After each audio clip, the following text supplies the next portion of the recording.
विपक्ष के नेताओं को एक के बाद एक, जी हाँ, विपक्ष के नेताओं को एक के बाद एक ईडी के नोटिस पर है कई सवाल। सोनिया गांधी, राहुल गांधी ईडी के दफ्तर में हाजिर हो, जिसको लेकर मचा है सियासी बवाल। तो मैं लेकर आया हूं इंडिया का सवाल। नमस्कार, मैं हूं मनीष अवस्थी और हाजिर हूं आपका पसंदीदा डिबेट शो इंडिया का सवाल लेकर। हम चर्चा करेंगे ईडी की नोटिस पॉलिटिक्स पर। जी हां, ईडी लगातार एक के बाद एक जो नेताओं को, विपक्ष के नेताओं को रोज जो नॉक नॉक हो रही है, यानी कि ठक ठक ईडी का नोटिस आया है। प्रवर्तन निदेशालय ने नेशनल हेराल्ड मामले में कांग्रेस की अंतरिम अध्यक्ष सोनिया गांधी और राहुल गांधी को समन भेजा है। दोनों नेता पर मनी लॉन्ड्रिंग का आरोप है, आरोप नेशनल हेराल्ड का। कांग्रेस कहती है 2014 से मामला शुरू हुआ, 2015 में बंद भी हुआ। इससे पहले ईडी ने केजरीवाल के हेल्थ मिनिस्टर, स्वास्थ्य मंत्री सत्येंद्र जैन को भी मनी लॉन्ड्रिंग मामले में गिरफ्तार किया। ऐसे में अचानक ईडी की कार्रवाई बढ़ने से कांग्रेस और आम आदमी पार्टी केंद्र सरकार पर हमला बोले हुए है। कांग्रेस बदले की कार्रवाई करार दे रहा है। जी हां, कांग्रेस ये भी कह रही है, जी हां, डट कर लड़ेंगे, डराने से डरने वाले नहीं। वही बीजेपी ने कांग्रेस के हमले पर तंज भी कसा। बीजेपी के राष्ट्रीय अध्यक्ष जेपी नड्डा ने कांग्रेस के चरित्र पर कई सवाल खड़े कर दिए। ऐसे में नोटिस पॉलिटिक्स पर हम अपने मेहमानों से चर्चा करेंगे। सियासी मेहमान होंगे। उससे पहले आप देखिए, जी हां, उससे पहले आप देखिए इंडिया का सवाल के प्रोड्यूसर भानु प्रकाश की इंडिया का सवाल की ये रिपोर्ट।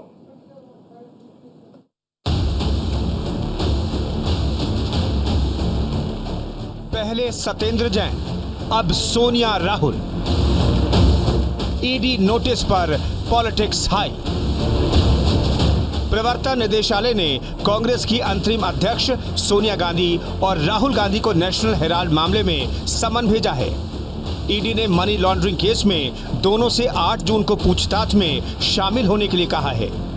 इस बीच कांग्रेस ने कहा कि सोनिया गांधी पूछताछ में शामिल होंगी। अगर कांग्रेस नेता राहुल गांधी दिल्ली में रहे तो वो भी पूछताछ के लिए जाएंगे। दरअसल ईडी ने नेशनल हेराल्ड केस की जांच में दोनों नेताओं को शामिल होने को कहा है। इस केस में ईडी ने कांग्रेस के 2 बड़े नेता पवन बंसल और मल्लिकार्जुन खड़गे को 12 अप्रैल को जांच में शामिल होने का नोटिस भेजा। 2014 में सुब्रमण्य स्वामी ने सोनिया और राहुल के खिलाफ केस दर्ज करवाया था। इसमें स्वामी ने गांधी परिवार पर करीब 55 करोड़ की गड़बड़ी का आरोप लगाया था। वहीं दिल्ली के स्वास्थ्य मंत्री सत्येंद्र जैन को प्रवर्तन निदेशालय ने गिरफ्तार किया। उन्हें भी मनी लॉन्ड्रिंग के मामले में गिरफ्तार किया गया है। पूरा मामला करीब 5 करोड़ रुपए की हेराफेरी से जुड़ा है। उनकी गिरफ्तारी पर राजनीति भी शुरू हो गई है। आम आदमी पार्टी ने दावा किया है कि जिन कंपनियों का नाम सामने आया है उनसे सत्येंद्र जैन ने मार्च 2013 में ही इस्तीफा दे दिया था।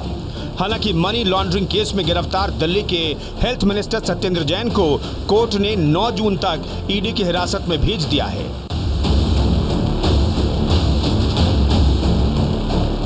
कांग्रेस का केंद्र सरकार पर हमला।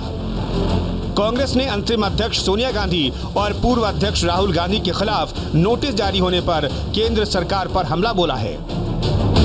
प्रवक्ता रणदीप सुरजेवाला ने कहा है कि तानाशाह सरकार डर गई है, लिहाजा बदले की भावना से कार्रवाई कर रही है।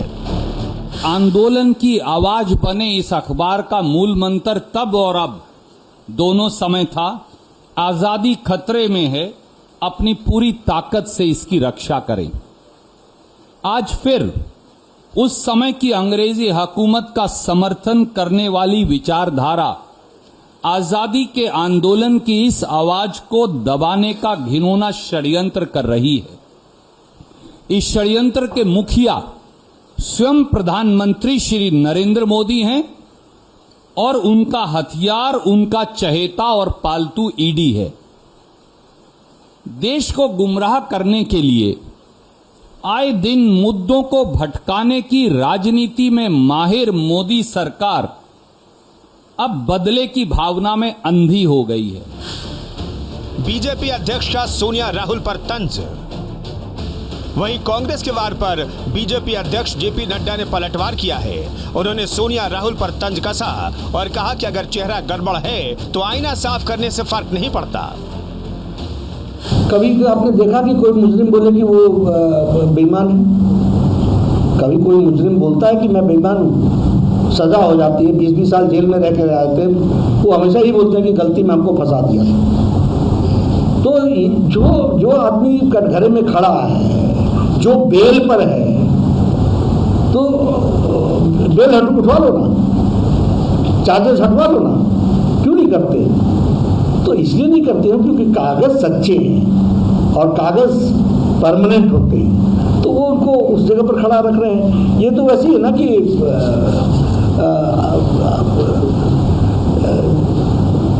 चेहरा गड़बड़ था और आईना साफ कर रहे हैं। आइए आपको बताते हैं पूरा मामला दरअसल है क्या।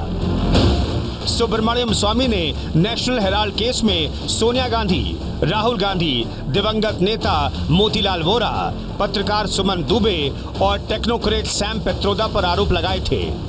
स्वामी ने आरोप लगाया था कि यंग इंडिया लिमिटेड के जरिए गलत तरीके से इसका अधिग्रहण किया गया और कांग्रेस नेताओं ने 2000 करोड़ रुपए तक की संपत्ति हथिया ली।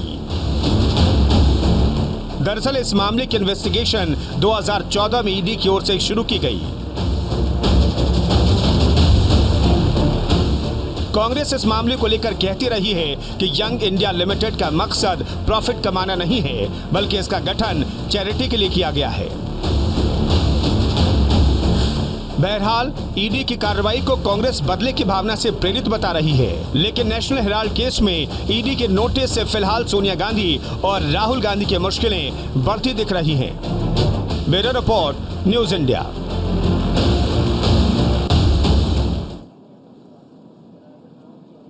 जी हाँ, न केवल कांग्रेस बल्कि आम आदमी पार्टी भी ईडी से सताई हुई है, ऐसा आम आदमी पार्टी भी कहती है। आइए इससे पहले कि हम अपनी बहस की ओर आगे बढ़ें, इस वक्त की बड़ी खबर नेशनल हेराल्ड केस में ईडी की नोटिस से जुड़ी हुई बड़ी खबर।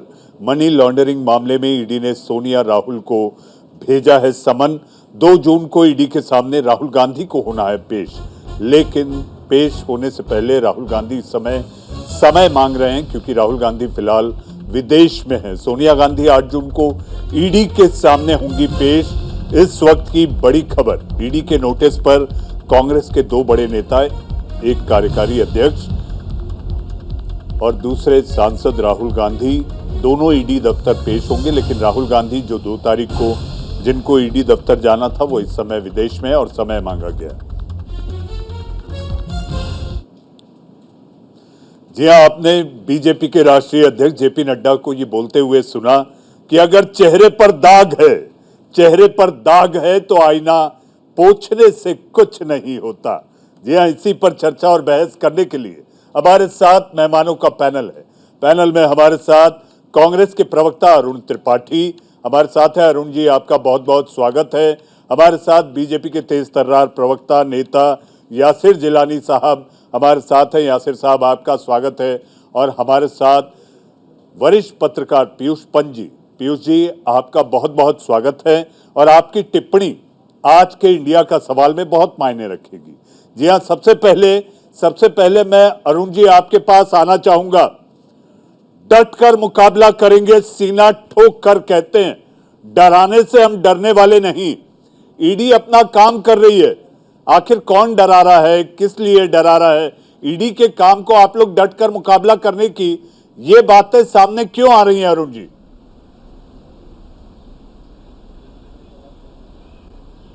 देखिए मनीष जी, ऐसा है कि आपने देखा होगा विगत कई वर्षों से, जब से प्रधानमंत्री मोदी जी और उनकी सरकार आई है, जिस प्रकार का कार्य इस देश में किया जा रहा है वो किसी से छुपा हुआ नहीं है, ये सभी जानते हैं।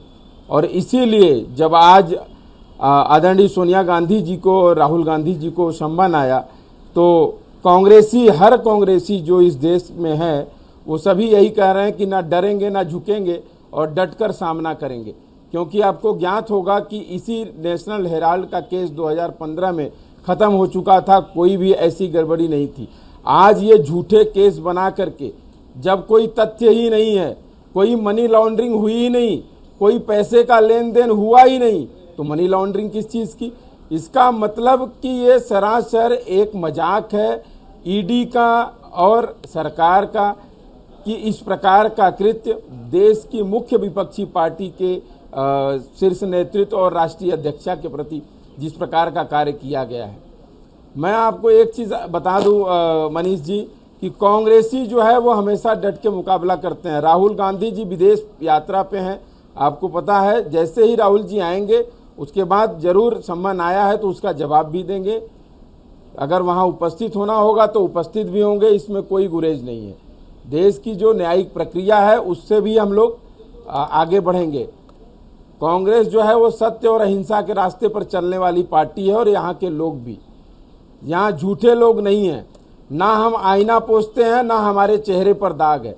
चेहरे पे दाग जिनके हैं उसी के लिए उनके राष्ट्रीय अध्यक्ष ने संकेत दिया है कि चेहरे पे और उनके कितने दाग हैं और किसको किसको देश निकाला और प्रदेश निकाला किया गया था।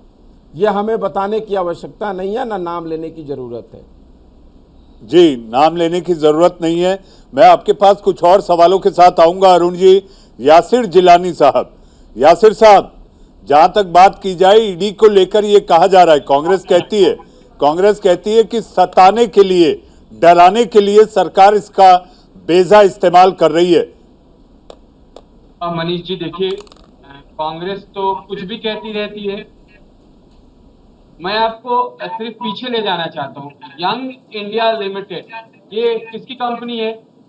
ये हमारे कांग्रेस के प्रवक्ता मित्र बताएंगे कि उन्होंने एसोसिएट जर्नल्स लिमिटेड के साथ क्या गड़बड़ झाला किया था, किस तरीके से कंपनी को अधिग्रहण किया था, कैसे 50 लाख की संपत्ति का जो मामला था वो 2000 करोड़ के पास पहुंच गया।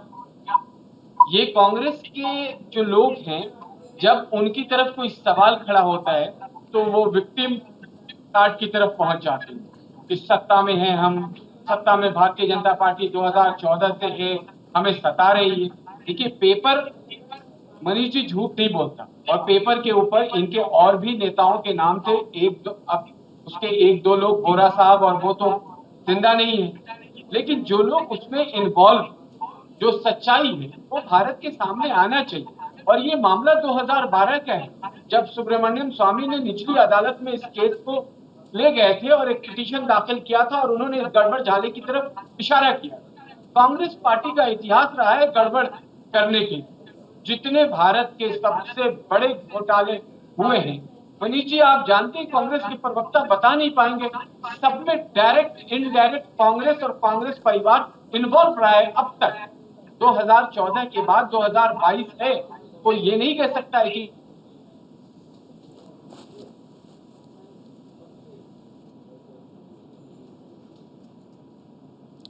यासिर साहब, जी यासिर साहब आप अपनी बात पूरी करें तो मैं पीयूष जी के पास जाऊं। मैं 2022 तक की बात कर रहा हूं, कोई कह नहीं सकता।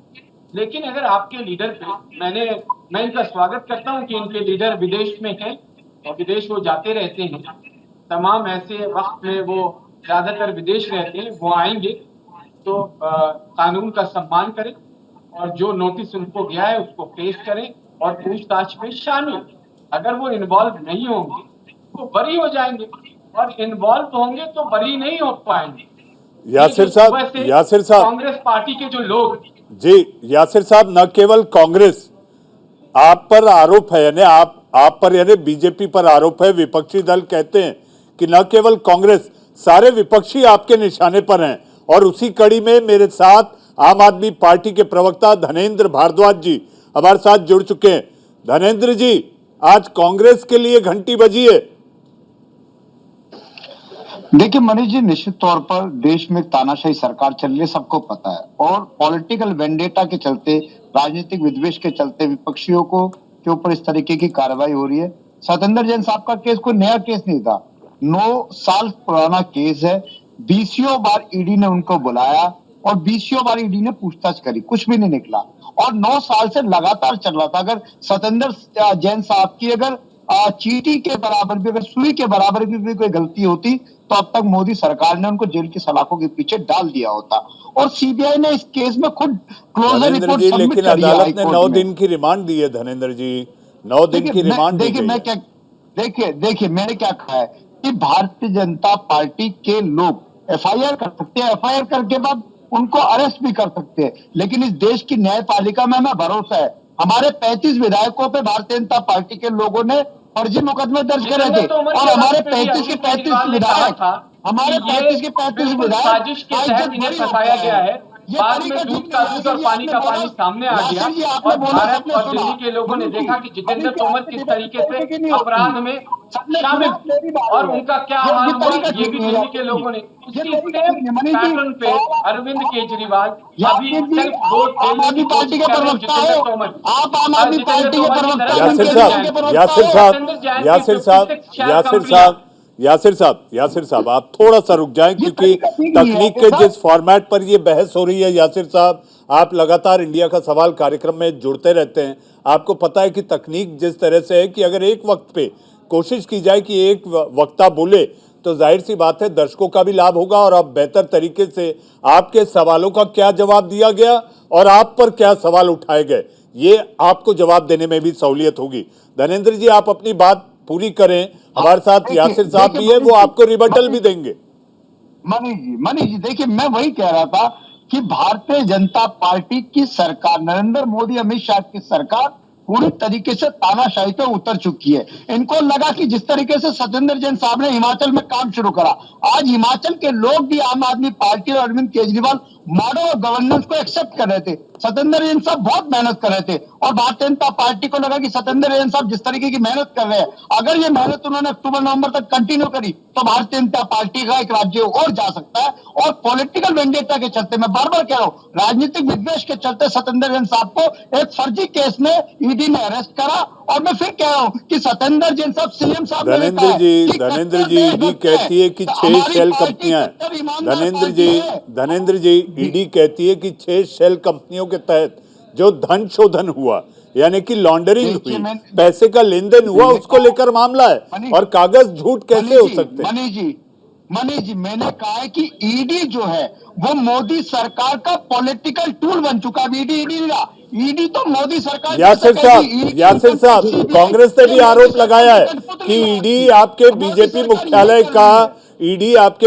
मुख्यालय का सदस्य हो गया है, कांग्रेस कहती है। यासिर साहब, मनीष जी, आप principal commissioner of income tax, जिन्होंने इस बात को कहा है कि 15.39 करोड़ के काले धन के मालिक हैं सतेंद्र जैन, इसको भी क्या वो डिनाई कर देंगे?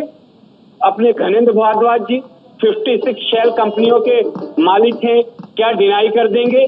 क्या पत्नी के साथ मिलके का जो हवाला से पैसा आ रहा था वो एक्सेप्ट नहीं कर रहे थे, क्या इसको डिनाई कर देंगे? आप सिर्फ पॉलिटिकल द्वेष की बात करके अपने आप को उस जानवर की तरह जो अपने सर को छिपा के ये समझता है कि शिकारी उसे नहीं देख रहा है, बच नहीं सकते। जितेंद्र तोमर के वक्त भी अरविंद केजरीवाल ने बार बार कहा था कि पॉलिटिकल द्वेष से उनको फंसाया जा रहा है। सच्चाई सबके सामने आई तो क्या हश्र हुआ जितेंद्र तोमर और केजरीवाल ने किस तरीके से दिल्ली की जनता से माफी मांगा जितेंद्र तोमर को लेके, ये दिल्ली की जनता और भारत के लोग जानते हैं। धनेंद्र भारद्वाज, आप तो अच्छे आदमी हैं, आपको मालूम है कि आप एक भ्रष्टाचारी पार्टी के अंदर फंसे हुए हैं, आप सच को एक्सेप्ट करिए। यासिर साहब, भ्रष्टाचार को लेकर अगर बात कहेंगे तो भारद्वाज जी ये कह देंगे कि भ्रष्टाचार को लेकर हम किस तरह से चाबुक चलाते हैं, ये पंजाब में नमूना हमने दिखाया है। भारद्वाज जी अपनी बात पूरी करें, मुझे पीयूष जी के पास जाना है। मनीष जी निश्चित तौर पर हमारी पार्टी कट्टर ईमानदार पार्टी है, हमारे लोग कट्टर ईमानदार है।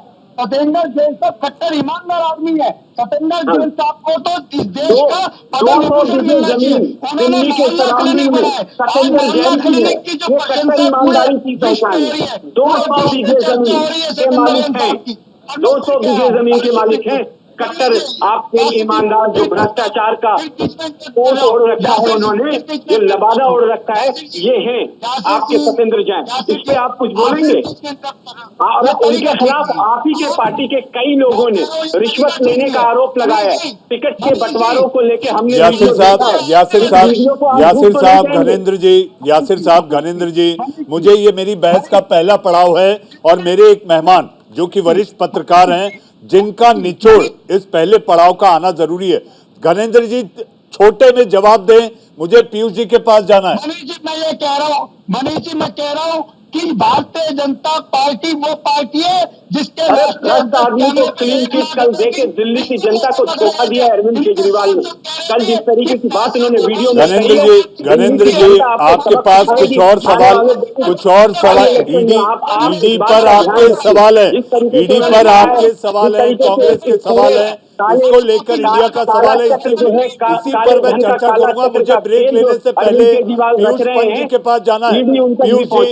पीयूष जी साजिश के तहत ईडी की कार्रवाई हो रही है, विपक्षी दल कह रहे हैं। पीयूष जी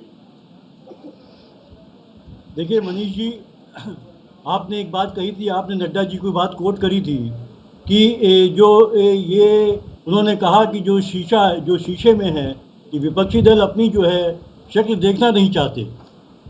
तो मुझे तो लगता है देखिए कि जो सत्ता की पार्टी है वो खुद जो है शीशे को उसने कपड़ा ढक दिया है और वो शीशे को देखना ही नहीं चाहती है। क्योंकि अगर आप देखिए देश की आर्थिक हालात कहाँ पहुँच गए, अगर आप देखिए महंगाई किस तरह पहुँच गई है, बेरोजगारी किस तरह पहुँच गई है और विदेशी मुद्रा का भंडार लगातार जिस तरह से घटता चला जा रहा है, आप देखिए ये सोचने वाली बातें हैं। अब देखिए कि क्या हो गया है, ये जो पिछले 7 साल में क्या हुआ है कि कर्जा जो है इस देश, जो विदेशी कर्जा जो है वो पूरा दोगुना हो गया है।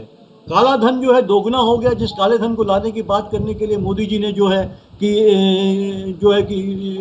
एक ऑपरेशन किया था यहाँ पे, और वो काला धन दोगुना हो गया है। और अभी देखिए रिपोर्ट आई है आरबीआई की कि किस तरह से जो है नकली नोट जो है 500 के और जो है 1000 के नकली नोट जो है 2000 के और 500 के नकली नोट जो है 85% जो नोट है वो नकली नोट है। इसी तरह अमीरों की संपत्ति दोगुनी हो गई है, गरीबों की संख्या दोगुनी हो गई है और 8.81 लाख भारतीय जो है इस देश की नागरिकता छोड़ के चले गए हैं। तो देखिए 3000 से ज़्यादा विदेशी कंपनियां बंद हो चुकी हैं और 7 साल में भारत की लगभग 7 लाख जो है कंपनियां बंद हो चुकी हैं। तो ये स्थिति है, इसलिए जो है ये सरकार जो है लगातार जो है नहीं, ठीक है अगर लॉन्ड्रिंग हुआ है, और आप देखिए हर केस में जो है लॉन्ड्रिंग की बात हो रही है, हर कोई जो लॉन्ड्रिंग कर रहा है, जैसे कि उसका व्यापार ही लॉन्ड्रिंग करने का हो गया है, तो हकीकत क्या है वो सामने आनी चाहिए। लेकिन जिस तरह से जो है चुनाव होते हैं, जब जिस राज्य के चुनाव होते हैं उस राज्य की जो सत्ताधारी पार्टी है या जिसकी जो है कि उसमें जो है एक लगता है कि शायद उसकी एक बेहतर स्थिति बन रही है, तो उनके नेताओं के खिलाफ जो है एक ईडी की जो है इंक्वायरी जो है शुरू हो जाती है। तो देखिए कुछ तो जेन्युइन है, निश्चित रूप से नहीं कह सकते कि सरकार सब कुछ गलत कर रही है, लेकिन मुझे लगता है कहीं न कहीं निश्चित रूप से एक पॉलिटिकल वेंडेटा का भी मामला इसमें दिखाई देता है। आप देख सत्येंद्र जैन का मामला ले लीजिए, आप राहुल गांधी सोनिया गांधी की बात सही है कि उनके केस काफ़ी समय से चल रहा है, हालांकि कांग्रेस का कहना है कि 2015 में केस बंद हो चुका था, ईडी क्लीन चिट दे चुकी थी, उसके बाद सरकार ने जो है एक वेंडेटा के तहत जो है ये फिर से ये फाइल खोली है और वो जो है कि बदनाम करने के लिए पार्टी को ऐसा काम हो रहा है। पीयूष जी आप वरिष्ठ पत्रकार हैं और फाइल का आपने जिक्र किया है, तो हाल ही में एक फिल्म जिसमें फाइल नाम शब्द जुड़ा हुआ था, मुझे ऐसा लगता है कि सियासत में भी फाइल जब खोल दी जाती है तो गड़े मुर्दे बाहर आते हैं। पीयूष जी मैं आऊँगा, मुझे एक ब्रेक लेना है। बीजेपी अध्यक्ष कहते हैं कि अपराधी कभी अपनी गलती नहीं मानता, कांग्रेस कहती है ये कायराना साजिश है। जी अब वक्त है एक ब्रेक का, ब्रेक के उस पार चर्चा करेंगे कि आखिर ईडी के समन और नोटिस से विपक्षी क्यों है परेशान। वक्त है एक ब्रेक का।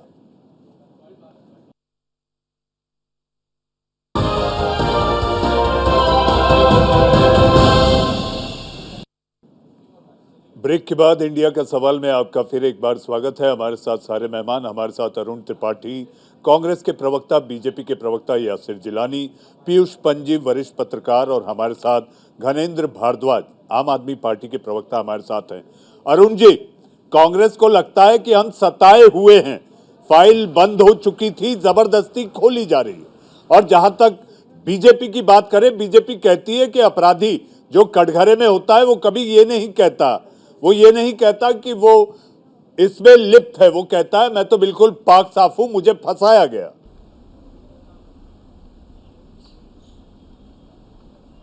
देखिए मनीष जी, भारतीय जनता पार्टी का अनुभव जो है वो अपराधियों के साथ का रहा है।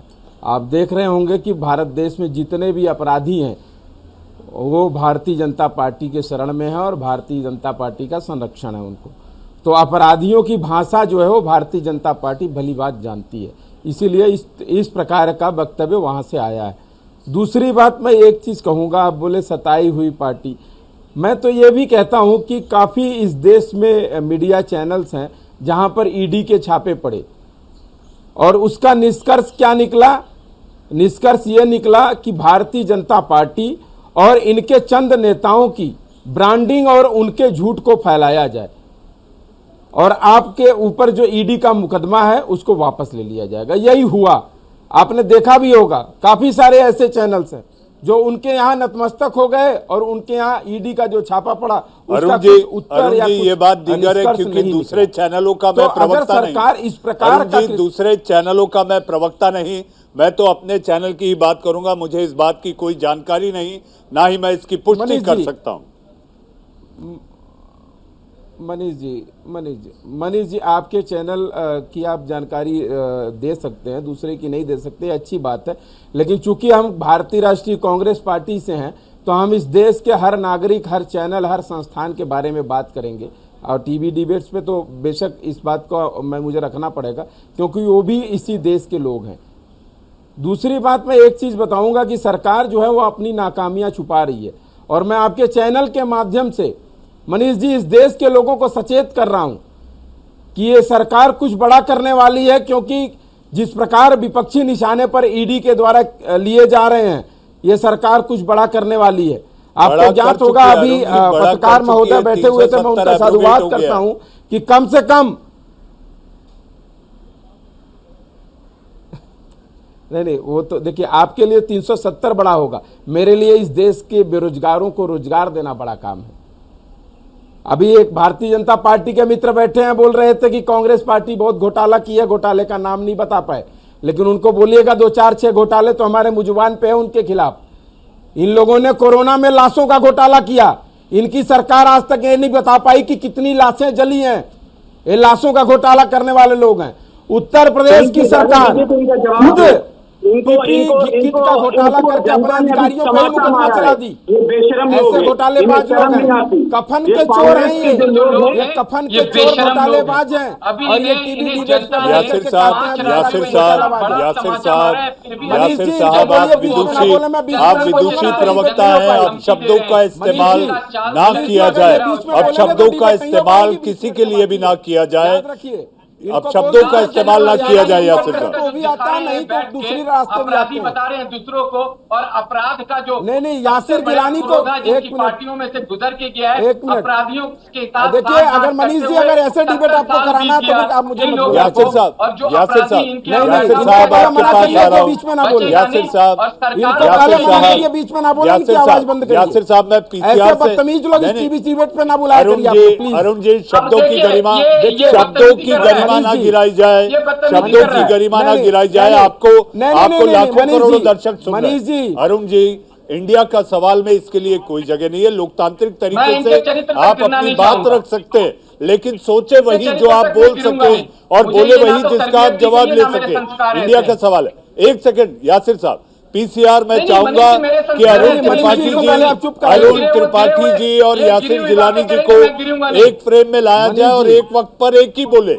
मैं आपको भरपूर समय दूंगा अरुण जी यासिर साहब आपको भरपूर समय दूंगा। एक वक्त पर एक बोलेगा तो दूसरे को जवाब देना आसान होगा, पीसीआर यासिर साहब और अरुण त्रिपाठी जी को एक फ्रेम में लाएं। मनीष जी देखिए ऐसा है कि ये जो भारतीय जनता पार्टी के मित्र बैठे हैं, हो सकता है टीवी डिबेट्स पे कम जाते हो, इसलिए आतुर हैं सबके बीच में बोलने के लिए।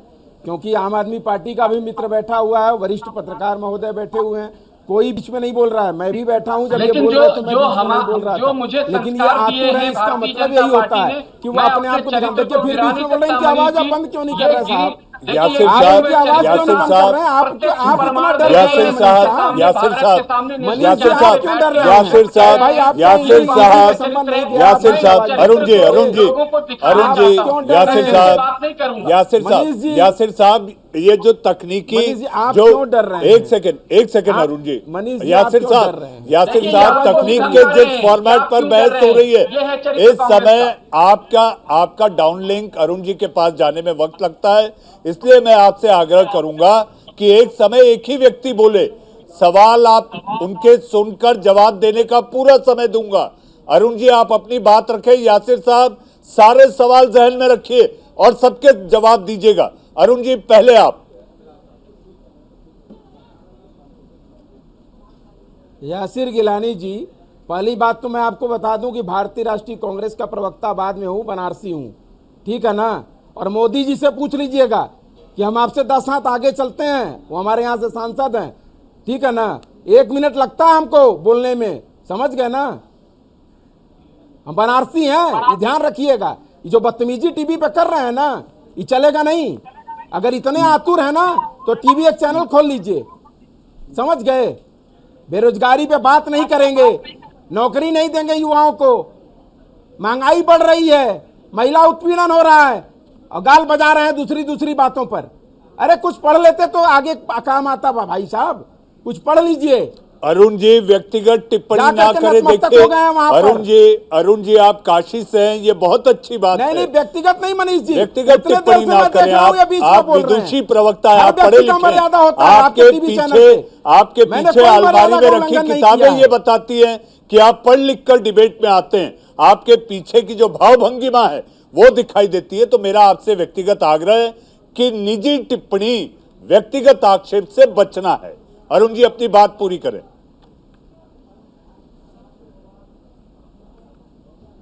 देखिए मनीष जी, अभी आपने थोड़ी देर पहले पत्रकार महोदय जी ने कहा था फाइल्स के बारे में, तो आपने कहा एक मूवी आई थी फाइल्स के नाम से, और मैं आपके चैनल पे बड़े मजबूत तरीके से बोल रहा हूं कि कश्मीर फाइल्स जो देख रहे थे इस देश के लोग, जो सिनेमा घरों से निकल करके ये बता रहे थे कि कश्मीरी पंडितों के साथ बहुत अत्याचार हुआ था, वो किस बिल में घुस गए हैं? क्या उनका जमीर जिंदा है या मर चुके हैं? आपने देखा होगा कल भी एक घटना घटी है, और आज की घटना मैं बताऊं कि वहां न्यूज़पेपर में यह निकला है कि लोग पलायन करने पे मजबूर हैं। मैं चाहूंगा कि आप अपने फ्रेम पर यह दिखाएं, मैं चाहूंगा। अरुण जी आज का मेरा विषय अरुण जी ईडी और आपको दिए गए, आपके पार्टी के नेताओं को दिए गए नोटिस पर है। आज हम उसी पर रहें तो ज्यादा बेहतर होगा। अरुण जी ईडी के इर्द गिर्द आज की ये बहस है। नहीं देखिए मनीष जी, वही मैं कह रहा हूं कि इन्हीं सब मुद्दों को भटकाने के लिए इस देश में एक नया नैरेटिव सेट किया जा रहा है कि कांग्रेस पार्टी और कांग्रेस के नेता जो हैं वो इस तरीके से संलिप्त है। जब माननीय न्यायालय ने उस पर क्लीन चिट दे दिया, ईडी ने क्लीन चिट दे दिया, आज वो नया केस क्यों? जी जवाब ले लेते हैं यासिर साहब। जब कोई ट्रांजेक्शन ही नहीं हुआ है तो जी इसका जवाब कौन देगा? यासिर जिलानी साहब, अरुण जी आप मुझे ये वादा करें कि जब यासिर साहब कहेंगे तो आप बीच में नहीं बोलेंगे, क्योंकि यासिर जी ने पूरी चुप्पी बनाए रखी थी और मुझे ऐसा लगता है कि सारे जवाब में कोई भी व्यक्ति, देखिए मनीष जी बड़ी विनम्रता से मैं एक बात कहूंगा, बड़ी विनम्रता से बात कहूंगा, वो पक्ष में हम विपक्ष में, मर्यादा में कोई भी व्यक्ति कह सकता है, मर्यादा में ही होनी चाहिए। व्यक्तिगत हर बात की एक मर्यादा होनी चाहिए, और मर्यादा का उल्लंघन होता है तो बात बिगड़ जाती है। यासिर साहब टाइम स्टार्ट्स नाउ, अब आपका वक्त है। बिल्कुल मनीष जी, देखिए मैं वैसे तो उन्होंने डायरेक्ट मुझे धमकी दी बनारस काशी की, जो पवित्र शहर है, तो मैं 10 सेकंड में थोड़ा इंट्रोडक्शन मैं दे दूं। मेरे दादा तब पुलिस अफसर वहां थे जब दो जोन में बनारस बटा हुआ, और पिताजी बनारस हिंदू यूनिवर्सिटी के प्रोडक्ट रहे त्रिपाठी जी। तो उतावले और उत्तेजित मत होइए, और आगे मैं कुछ नहीं कहूंगा। और उसके बाद मैं क्योंकि मुद्दे पे बात करता हूं और मुद्दे की बात कर रहा हूं, आप यकीन माने कि पेपर और जो फाइल की बात मनीष अवस्थी जी कह रहे थे वो खुल गई है। और अगर आपके राजकुमार नेता उन्होंने कोई गलत नहीं किया है, जिस तरीके से 76% का उनका मालिकाना उसमें हक था, और आस्कर फर्नांडिस और 3 जो नाम और थे जिनके 24% नेशनल हेराल्ड का पूरा केस अगर आप पढ़ेंगे तो शायद आपको जानकारी मिलेगी, अगर आपको भी पढ़ना चाहिए। और उसमें उन्होंने अगर किसी तरह का कोई घोटाला जो 1962 में जो जमीन अलॉट की गई थी उसमें 50 लाख के अंदर 2000 करोड़ की अगर वो संपत्ति बनती है तो उन्हें सफाई देना होगा, बताना होगा कैसे हुआ है। भारत की जनता जानती है, ये भारतीय जनता पार्टी ने नहीं कहा है। एक आदमी जो याचिका लगाता है, खिलाफ जाता है, कोर्ट उसकी तरफ से आती है। और सीबीआई का तोता किसके पास था, जरा इसकी जानकारी भी इनसे मनीष जी पूछ लीजिए कि तोता किनके पास था। आज ईडी और तमाम एजेंसियों पे जो प्रहार कर रहे हैं, और बौखलाहट तो ये है मनीष जी कि एजेंसीज पे प्रहार करते यासिर साहब आपके सवालों पर यासिर साहब आपके तमाम सवालों पर जो कि आपने अरुण जी के सामने खड़े किए, तोते की बात हुई। तोते की बात होती है तो पिंजरा दिखाई देता है मुझे, तो आखिर वो तोते पर अरुण जी आप अपनी बात रखें। घनेंद्र भारद्वाज जी और पीयूष जी के पास मुझे जाना है, छोटे में जवाब। देखिए, तोते की तो बात आपने की और पिंजरा बहुत अच्छा जोड़ दिया। पिंजरे में कौन कैद था ये सबको पता है, और मैं बड़ी जिम्मेदारी से एक बात इसमें आपकी सरकार भी पीछे नहीं है। यासिर भाई, 2015 में इस देश के प्रधानमंत्री माननीय 2015 में इस देश के प्रधानमंत्री नरेंद्र मोदी जी ही थे, और 2015 में ईडी जो था वो उन्हीं के सरकार के अधीन ही आता है। बाकी मैं कुछ नहीं कहूंगा, इस देश की जनता जानती है कि वही ईडी उस समय केस को खत्म कर दी और वही ईडी आज उस केस को कैसे दोबारा खोल दी। इसका जवाब आप और आपकी सरकार को देना होगा। जी, देना पड़ेगा। घनेंद्र भारद्वाज जी, जेपी नड्डा साहब ने कहा है आज जब नोटिस सर्व हुए, और सत्येंद्र जैन जी को लेकर तो केंद्र की मंत्री ने सुबह पत्रकार परिषद भी की। जहां तक बात की जाए भ्रष्टाचार की, और उसके साथ साथ उन्होंने ये कह दिया कि जब कटघरे में मुजरिम खड़ा होता है, तो वो कभी खुद को बेईमान नहीं मानता। घनेंद्र जी, देखिए मनीष जी, मैं वही कह रहा हूं कि सरकार इनकी है, और जब से ये सरकार बनी है 2014 से लेके अब तक, और आम आदमी पार्टी को तो ये टारगेट कर रहे हैं। हमारे मुख्यमंत्री के घर पे इन्होंने रेड करवाई, एक बार नहीं कई बार।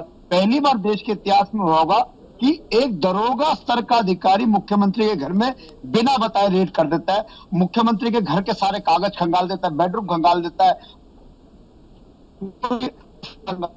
लेकिन मिलता कुछ नहीं है। और दूसरी तरफ हमारे डिप्टी सीएम साहब के घर पे रेड करते हैं, 35 एमएलए पे हमारी झूठी एफआईआर होती है, वो 35 के 35 एमएलए कोर्ट से डिस्चार्ज होकर भी आ जाते हैं। और सत्येंद्र जैन साहब वाला भी वही केस है कि 9 साल पुराना केस है, कुछ मिला नहीं, सीबीआई ने पास गया, सीबीआई ने डिस्क्लोजर के लिए इसका रिकमेंडेड कर दिया, और इस केस में कुछ नहीं था। और मैं फिर कह रहा हूं कि देखिए, भारतीय जनता पार्टी को जब जब लगता है कि वो चुनाव हारे, तब तक भारतीय जनता पार्टी विपक्षियों पे, अपने विरोधियों पे इस तरीके के ईडी को कभी यूज करते हैं, कभी सीबीआई को मिसयूज करते हैं, कभी आईटी डिपार्टमेंट को मिसयूज करते हैं, कभी पुलिस का मिसयूज करते हैं। ये तरीके से देश के लोकतंत्र के लिए ठीक नहीं है। चुनाव में हार जीत चलती रहती है। आप दिल्ली के लोगों ने अगर 3 बार आपको रिजेक्ट कर दिया, या पिछले 27 सालों से आप दिल्ली की सत्ता में नहीं हो, तो दिल्ली के लोगों से आप इस तरीके का बदला क्यों ले रहे हो? दिल्ली के लोगों ने चुनी सरकार बनाई है, और बार बार चुनी सरकार को डिस्टर्ब करने के लिए आप इस तरीके की चीजें करते हो, ठीक नहीं है लोकतंत्र में। आप भी कई स्टेट जीते हो, कई स्टेट हारे भी हो। हार जीत का मतलब थोड़ी कि आप अपने पॉलिटिकल विरोधियों पे, अपने राजनीतिक विरोधियों पे पॉलिटिकल वेंडेटा के तहत झूठे मुकदमे दर्ज कर जाओगे। अब ठीक है, ईडी ने अरेस्ट करा, हमें पूरा विश्वास है कि देश की न्यायपालिका ने इससे पहले भी हमारे 35 एमएलए को डिस्चार्ज करा। सत्येंद्र जैन साहब के केस में कुछ भी नहीं है, और आज सीएम साहब ने भी कल भी कहा, आज भी कहा कि उन्होंने पूरी फाइल पढ़ी है। अगर मैं फिर वही कह रहा हूं मनीष जी, अगर सूर्य के बराबर की भी अगर गड़बड़ी हमारे किसी भी नेता ने, मंत्री ने या विधायक ने की होती, तो ये नरेंद्र मोदी, अमित शाह इतने अच्छा आदमी नहीं है जो सरेआम चौराहे पे फांसी लगा देते हमारे नेताओं को। व्यक्तिगत टिप्पणी ना करें घनेंद्र जी, व्यक्तिगत टिप्पणी ना करें, मेरा आपसे आग्रह है कि व्यक्तिगत टिप्पणी ना करें। देश में मनीष जी क्या कहते हैं? आवाज नहीं मनीष जी देखिए, आम आदमी पार्टी के प्रवक्ता, कांग्रेस के प्रवक्ता हताश और निराश है। जिस तरीके से उनकी पार्टी हताश और निराश है, आप अगर कोई गलत काम कर रहा है तो ट्रायल फेस करिए। आपके सामने अगर एजेंसी आती है, आप अगर ईमानदार होंगे तो दूध का दूध और पानी का पानी सामने आ जाएगा। आपने नरेंद्र तोमर से लेके तमाम, संदीप कुमार से लेके तमाम जो लोग इनके यहाँ पकड़े गए, तमाम लोगों पे इन्होंने यही बात की। मुख्यमंत्री केजरीवाल ने उनको क्लीन चिट दिया, उन्होंने जनता की अदालत में तो बरी कर दिया। लेकिन सवाल तो बनता है कि आप सिर्फ वीडियो बना के, जिस तरीके से ज्ञानेंद्र भारद्वाज अभी कह रहे, कल केजरीवाल साहब वीडियो बना के एक मैसेज दे दिया उन्होंने कि बिल्कुल क्लीन चिट है। लेकिन जो कमिश्नर ऑफ इनकम टैक्स है, वो जब आपके ऊपर सवाल उठा रहा है, आपकी 56 शेल कंपनियों के बारे में चर्चा की जा रही है, आपने जो हवाला से पैसा उगाही करा है उस पर चर्चा की जा रही है, आपके 200 बीघे जमीन पे चर्चा हो रही है। आप 2012 में आप क्या थे और 2022 में सत्येंद्र जैन क्या है, इसका अंदाजा भी तो आप लगाइए। यासिर जी, घनेन्द्र जी जवाब दे रहे हैं, घनेन्द्र जी जवाब दे रहे हैं भारद्वाज जी। इन्हीं के लोग। अच्छा यासिर भाई, वो गुजरात एयरपोर्ट पे कुछ पकड़ा गया है, क्या है वो? यासिर भाई, गुजरात एयरपोर्ट पे कुछ पकड़ा गया, क्या है वो क्या पकड़ा गया है गुजरात एयरपोर्ट पे? दिल्ली पुलिस इनके पास है, इनकम टैक्स इनके पास है, ईडी इनके पास है, इन्फोर्समेंट इनके पास है, सीबीआई इनके पास है, और सरकार ने धनेंद्र जी, आप दिल्ली पुलिस की बात करेंगे तो आप पर उंगली उठेगी। पंजाब पुलिस आपके पास काम कर रहा है, मिसयूज हो रहा है। घनेंद्र जी, दिल्ली पुलिस का राग अगर आप छेड़ेंगे तो अब बीजेपी कहेगी पंजाब पुलिस आपके पास है।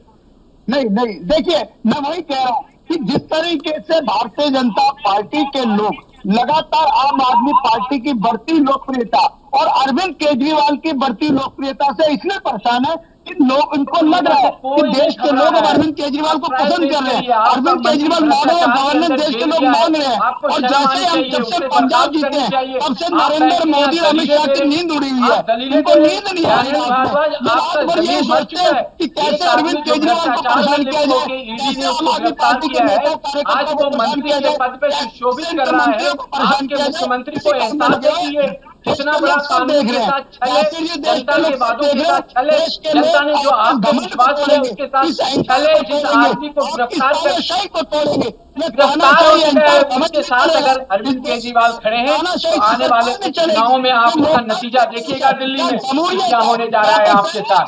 और आपके भ्रष्टाचारी अगर ईमानदार हैं तो इंतजार करिए। आपके भ्रष्टाचारी भ्रष्टाचार में लिप्त हैं, और आगे देखिए कि अभी कितने तार किससे जुड़ता है। और मैं तो आपको मनीष जी ये बिल्कुल बहुत ही श्योरिटी के साथ कह रहा हूँ कि इसमें अरविंद केजरीवाल की भी कहीं ना कहीं उनका संगत है और वो भी इन्वॉल्व है इस केस में। यासिर साहब, धनेंद्र जी, एक के बाद एक जो नोटिस गए, एक के बाद एक नोटिस। पहले गिरफ्तारी हुई सत्येंद्र जैन, जो कि आम आदमी पार्टी का स्वास्थ्य खराब हुआ है, देश के दिल्ली के स्वास्थ्य मंत्री हैं, उनको लेकर सवाल है। बात आई कांग्रेस की, राहुल गांधी, सोनिया गांधी को लेकर नोटिस गया, तो ये टाइमिंग बड़ा मैटर करता है। पीयूष पंत जी, टाइमिंग को लेकर सवाल खड़े होते हैं कि राज्यसभा के चुनाव, राज्यसभा के बाद प्रदेशों के चुनाव, उसके पहले इस तरह की कार्रवाई साजिश के तहत की गई कार्रवाई, ऐसा विपक्ष कह रहा है। पीयूष जी, कितना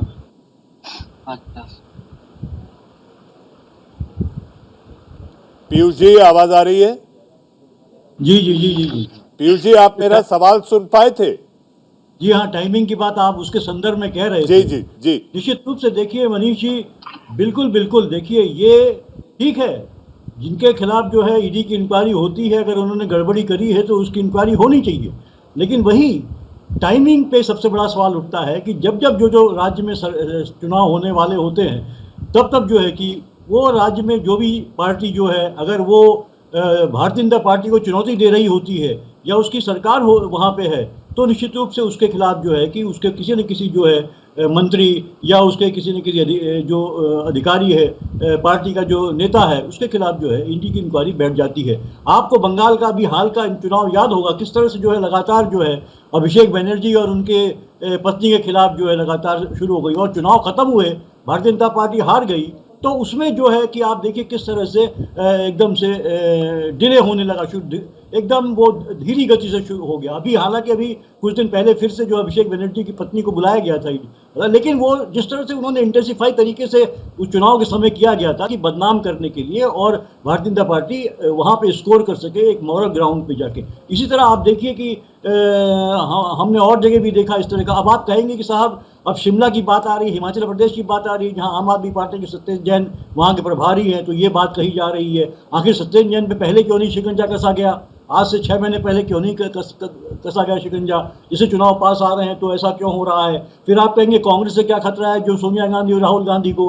तो देखिए गुजरात चुनाव आ रहे हैं और गुजरात चुनाव में निश्चित रूप से कांग्रेस जो है, भले ही कांग्रेस कई राज्यों में हार रही हो, लेकिन गुजरात में अभी भी वो स्ट्रांग विकेट पे है कांग्रेस। और पिछले चुनाव में जो है भारतीय जनता पार्टी को हराते हराते जो है ये बची थी, किसी तरह भारतीय जनता पार्टी वहां जीत पाई थी। तो इसलिए लगातार एक डाइवर्ट। और इससे बड़ा सवाल देखिए मनीष जी, ये टाइमिंग तो है ही है। देखिए साथ साथ सवाल इस बात का है कि जो मुद्दे, ज्वलंत मुद्दे हैं जो चुनाव में जो है कि भारतीय जनता पार्टी की किरकिरी बन सकते हैं, उन मुद्दों से डाइवर्ट करने के, ताकि हम और आप आज जिस तरह से डिस्कस कर रहे हैं इन्हीं मुद्दों पे डिस्कस करें, बेरोजगारी पे न करें। महंगाई जो आपके सूचकांक जो 15 के ऊपर चला गया है, आप देखिए वो उस पर हम कोई बात न करें। हमारी जो ईज ऑफ डूइंग बिजनेस के तहत जो है जो दावे किए जा रहे थे, उसमें जो है लगातार विदेशी कंपनियां, खासकर जितनी भी मोटर कंपनियां हैं, विदेशी जो बड़ी बड़ी कंपनियां सब छोड़ के चली गई हैं। आप देखिए लोग, बेरोजगारों को नहीं मिल रहा है। 45 करोड़ बेरोजगारों ने नौकरियां ढूंढना छोड़ दिया है। हताशा का ये आलम है। आप देखिए मनीष जी, मतलब उस हिसाब से तो लोगों को सड़कों पे होना चाहिए था, युवाओं को। लेकिन ये हमारा देश है जहां युवा अभी भी जो है कि कहीं ना कहीं जो है बड़ी शांति से बैठे हैं और उम्मीद लगाए बैठे हैं, लेकिन उन्होंने उम्मीद छोड़ दी नौकरी की। ये साफ साफ जो है आरबीआई के आंकड़े बता रहे हैं। तो ये सब चीजों पे इनके ध्यान भटकाने के लिए ये जो है सरकार लगातार, चाहे वो जो आप देखिए काशी का मामला हो, चाहे वो आप जो है पत्रकार पीयूष जी का आकलन है टाइमिंग को लेकर, जो मैंने उनसे सवाल किया कि आखिर इस समय नोटिस, गिरफ्तारी, ये टाइमिंग बड़ी मैटर करती है। अब देखिए पीयूष जी वरिष्ठ पत्रकार हैं, लेकिन वो एक तरफा आकलन कर रहे हैं। मैं उनको जवाब दे सकता हूं, लेकिन मैं उनसे खुद सवाल करता हूं कि प्रिवेंशन ऑफ करप्शन के जो प्रमुख आरोपी हैं वो सत्येंद्र जैन है। अगर उस पर चर्चा हो रही है, उनके लिए कहा जा रहा है, उनके बारे में अगर आज हम बात कर रहे हैं कि उनको किस तरीके से एक चुने हुए मुख्यमंत्री क्लीन चिट दे देते हैं, तो आप टाइमिंग पे चर्चा करेंगे तो मुझे लगता है कि कहीं ना कहीं आप एक तरफा पत्रकारिता करने की कोशिश कर रहे हैं पीयूष जी। उनके अकॉर्डिंग तो ऐसा लग रहा है कि भारत की स्थिति बिल्कुल चरमराई है, जबकि पूरी दुनिया जानती है कि इस वैश्विक मंदी, इस वैश्विक समस्या जहां पे यूक्रेन वॉर भी सामने है और पीछे इतनी बड़ी महामारी को झेलते हुए भी भारत की जो दृढ़ इच्छा शक्ति वाली का नेतृत्व है प्रधानमंत्री मोदी का, उसके बाद भी भारत को उन्होंने खड़ा कर रखा है। भारत के लोग, ऐसा नहीं है कि भारत के बिल्कुल लोग इस वक्त त्राहिमाम कर रहे हैं, तमाम लोग अपने आप में इस इच्छा शक्ति के नेतृत्व में साथ खड़े हैं और साथ अपने आप को चलने की कोशिश कर रहे हैं, भारत को आगे बढ़ाने की कोशिश कर रहे हैं। भारत को दुनिया के देश देख रहे हैं। आप ईज ऑफ डूइंग बिजनेस से लेके तमाम चीजों पे आपने प्रहार कर दिया। मुझे लगता है पीयूष जी को थोड़ा सा दोनों तरफ की बात रखनी चाहिए। मैं बिल्कुल इसको रूल आउट नहीं करता हूं। पड़ाव में यासिर जी बहस अंतिम पड़ाव में अरुण जी की उंगली उठी थी, अरुण जी की उंगली उठी थी और आज अरुण जी ने ये परिचय दिया, अरुण जी ने ये परिचय दिया और उन्होंने एक नई परिपाटी शुरू करने जैसा किया कि आपके परिचय को तो एक एंकर परिचय कराता है कि आप कौन हैं, लेकिन आज आपने स्वयं से जो बताया कि मैं कहां से आता हूं, ये अपने आप में एक नयापन था। अरुण जी आप अपनी बात पूरी करें, मैं बहस खत्म करूंगा। देखिए यासिर भाई अभी बखान कर रहे थे और मैं भूल गया था, भारतीय जनता पार्टी का प्रवक्ता आए और बखान ना शुरू करे तो मैं भूल जाता हूं कि भारतीय जनता पार्टी के हैं या किसी और के। लास्ट में इन्होंने बखान किया, बड़ा अच्छा लगा क्योंकि इनकी परिपाटी है। लेकिन मैं एक चीज बस आपके माध्यम से पूछना चाहूंगा और एक लाइन में, कि गुजरात के बंदरगाह पे कुछ हीरोइन और कुछ चीजें बरामद हुई थी, वो किसकी थी और कहां गई अभी तक पता नहीं चला। एक दिन इस पे डिबेट और एक दिन महंगाई और बेरोजगारी पे डिबेट जरूर करिएगा। आपसे प्रार्थना है, इस देश के जरूर होगी। गणेंद्र जी की भी उंगली है और जैसा मैंने पहले कहा था, इंडिया का सवाल लोकतांत्रिक तरीके से चलता है, न काहू से दोस्ती न काहू से बैर, हम तो मांगे सबकी खैर। धनेंद्र जी छोटा सा जवाब, बहस खत्म करनी है। देखिए मनीष जी, मैं फिर वही कह रहा हूं कि भारतीय जनता पार्टी की गुंडागर्दी और तानाशाही से देश का हर आदमी दुखी है और ये गुंडागर्दी की सरकार है। आप किसी भी घनेंद्र जी की आवाज कट गई है हमारे नोटिस दिए बगैर कोई बात किए आप एक चुनी सरकार के मंत्री को सिर्फ इसलिए जेल में डाल दोगे, इसलिए ईडी उठा के ले जाएगी कि जी। आप सरकार घनेंद्र भारद्वाज जी, पीयूष पंत जी, यासिर जिलानी साहब, अरुण त्रिपाठी जी, आप लोग इंडिया का सवाल कार्यक्रम में आए। ईडी की नोटिस को लेकर कई सवाल हैं, उस पर आप लोगों ने अपनी अपनी पार्टी की राय रखी, अपने विचार रखे। आपका बहुत बहुत धन्यवाद। लेकिन जाते जाते मैं इतना कहना चाहूंगा, यह हमेशा याद रहना चाहिए, सियासत में इस तरह की फाइल तो खुलती है। अगर आपने अतीत में कुछ गलत किया है तो फाइल आज नहीं कल भी जरूर खुल सकती है। इंडिया का सवाल में आज के लिए बस इतना ही। वक्त है एक छोटे से ब्रेक का। ब्रेक के बाद खबरों का सिलसिला लगातार जारी।